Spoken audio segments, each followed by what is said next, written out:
Wingsuit flyers film insanely close pass to the Egyptian pyramids.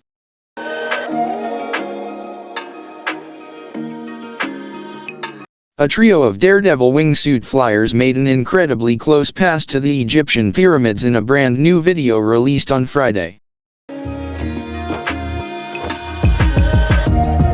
Fred Feugen, Aurélien Chittard, and Vincent Cott got an up-close view of something very few people will ever get to see: the top of the Egyptian pyramids. These masters of skydiving and base jumping exited a helicopter thousands of feet above Egypt.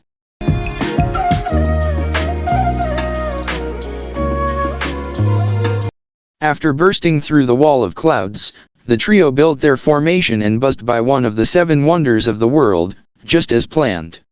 That was incredible to watch. The control they have with those wingsuits and the ability to do this with such precision is amazing.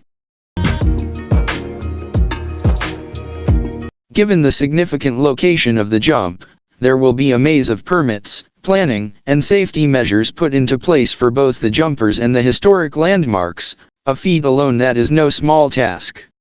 Not shared, but no doubt interesting, would be a detailed explanation of all the behind-the-scenes planning that went into this publicity event and wingsuit test. The wingsuit flyers used a 360-degree GoPro Max camera with a 64GB SD card, and an Enduro battery for the Max. The Enduro battery is a 1600 mAh rechargeable lithium-ion battery that is designed to extend recording times across a wider temperature range, particularly colder temperatures, so is therefore aimed at skiers and snowboarders.